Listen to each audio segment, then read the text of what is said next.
Shri Venkateswara gold తాకట్టులో ఉన్న మీ బంగారాన్ని విడిపించి కొనబడును.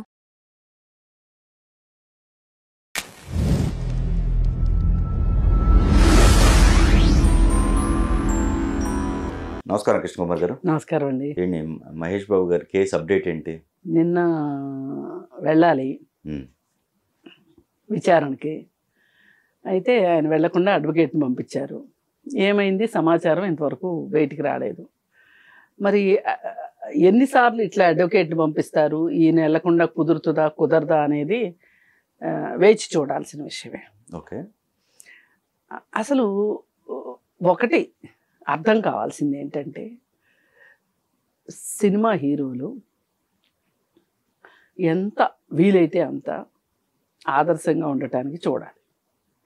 కానీ దురదృష్టవశాత్తు దానికి దూరంగానే ఉంటున్నారు అనేది నిరూపిస్తున్నారు.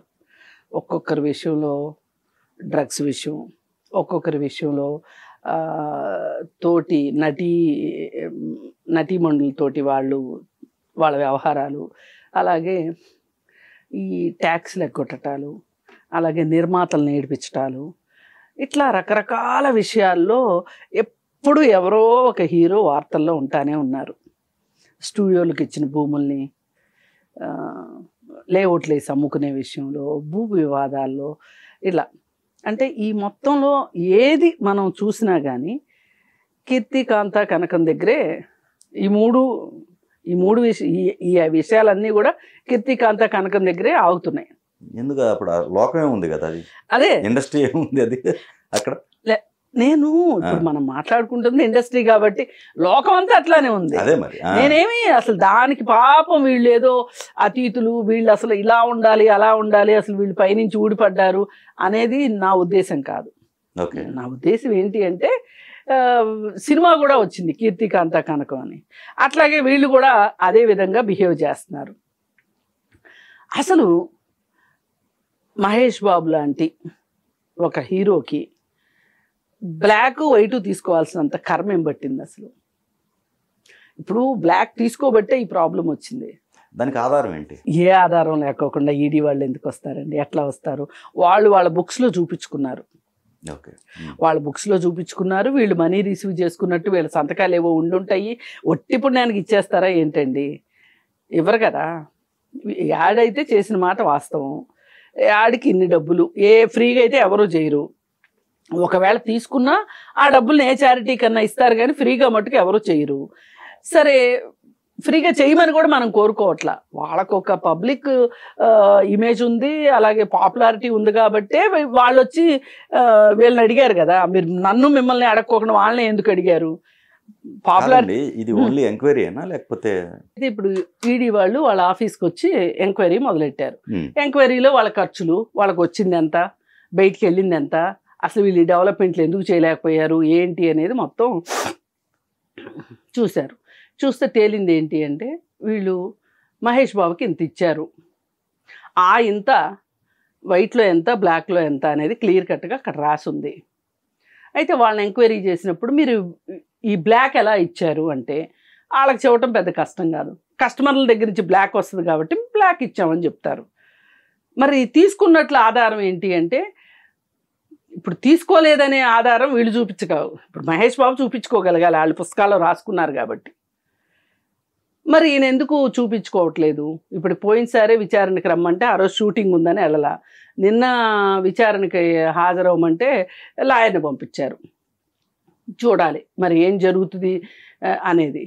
ఇప్పుడు చాలా మందికి ఏం డౌట్ వస్తుంది కాదండి, చూపించుకోవాల్సిన అవసరం మహేష్ బాబు గారికి ఎందుకు? వాళ్ళ బుక్స్లో ఉంది కాబట్టి వాళ్ళు ఏదో రాసుకోవచ్చుగా.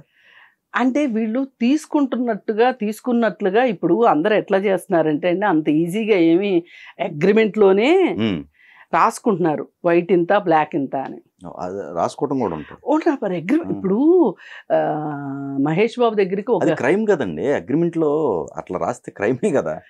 ఇప్పుడు మీకు ఒకటి చెప్పమంటారా? మనం గొంగట్లో తింటే ఎంటుకలు ఏరుకున్నట్టుంది.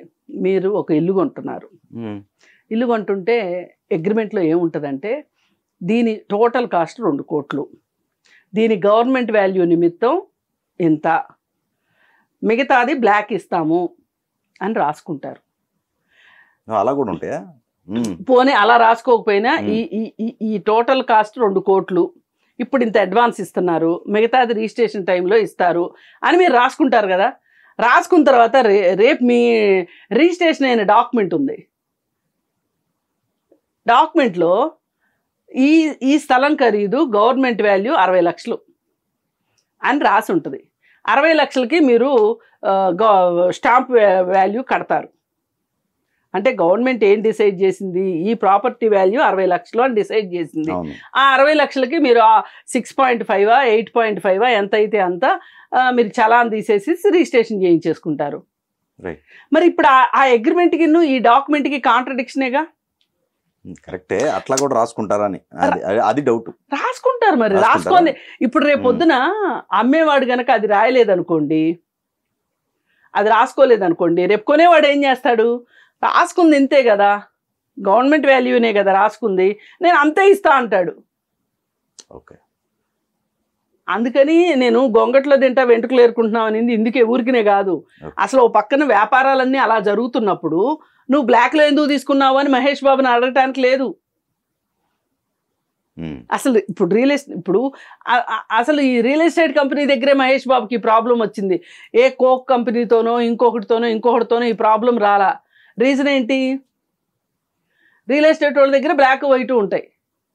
ఎందుకు, నేను ఇప్పుడు మీకు ఇందా చెప్పిన కారణం వల్ల. అంటే ఇది సెట్ చేయాలి, ఈ ప్రాబ్లం సెట్ చేయాలి అంటే ఎక్కడి నుంచి సెట్ కావాలి, అసలు సొసైటీలో బ్లాక్ వైట్ లేకుండా చేయాలి. ఒకటే ఏ అకౌంట్ బి అకౌంట్ లేకుండా చేయాలి.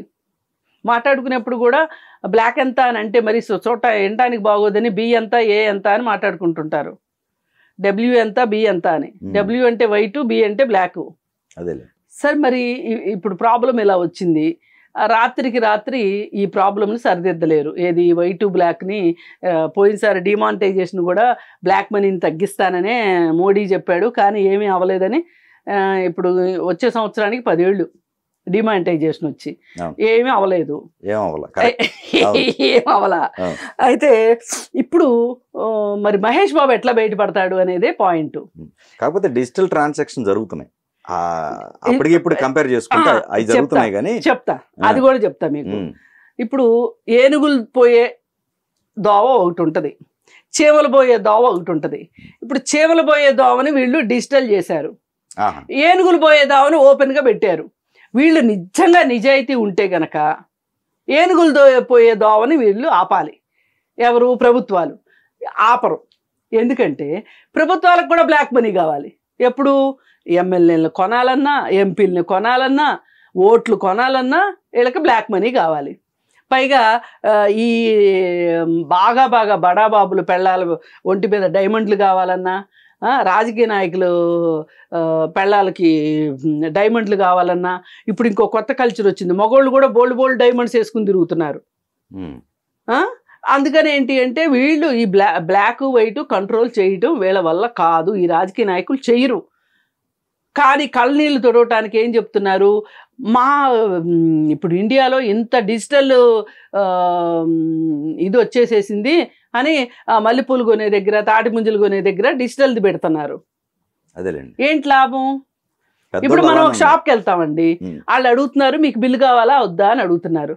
ఏంటి అంటే బిల్లు ఇస్తేనేమో జిఎస్టీ వేస్తాం, బిల్లు లేకపోతే జిఎస్టీ ఉండదు. ఒక కాగితం మీద రాసిస్తాడు వాడు.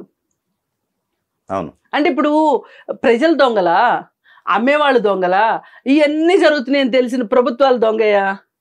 ఈ మూడింటి మధ్యలో ఇప్పుడు ఈ క్రాస్ రోడ్స్ మధ్య మహేష్ బాబు వచ్చి నుంచున్నాడు. అందుకని అలా అని ఇప్పుడు మహేష్ బాబు ఎన్ని చేస్తున్నారు కాబట్టి నన్ను నిర్దోషం ఇప్పుడు ఒకవేళ తీసుకున్న మాటే వాస్తవం అయితే గనక నన్ను వదిలిపెట్టండి అంటానికి లేదు, ఫైన్ కట్టాల్సిందే. ఆ ఫైన్ ఎంత కడతారనేది చూడాలి. లేదు ఒకవేళ దీని వెనక ఏమన్నా రాజకీయ వ్యూహం ఉందా అనేది కూడా, ఇప్పుడు రాజకీయ వ్యూహం కోసం కూడా ఈడీని వాడుతున్నారు కదా, ఒక ఆయుధంగా వాడుతున్నారు కదా. ఒక రాజకీయ నాయకుడిని లోపరుచుకోవాలి, లేదు మనకు చెప్పినట్టు మన మాట వినాలి అంటే అతని మీద ఈడీ పంపిస్తారు. అతను లొంగిపోయిన తర్వాత ఈడీ ఉండదు, బోడీ ఉండదు. ఇప్పుడు ఒకసారి కేటీఆర్ అన్నాడు కదా, ముందు ఈడీ వస్తుంది, తర్వాత బోడీ వస్తుంది, ఆ తర్వాత మోడీ వస్తాడని. Okay. ఏమో మహేష్ బాబు వెనక్కి కూడా అట్లాంటిది ఏదైనా జరుగుతుందేమో చూడాలి.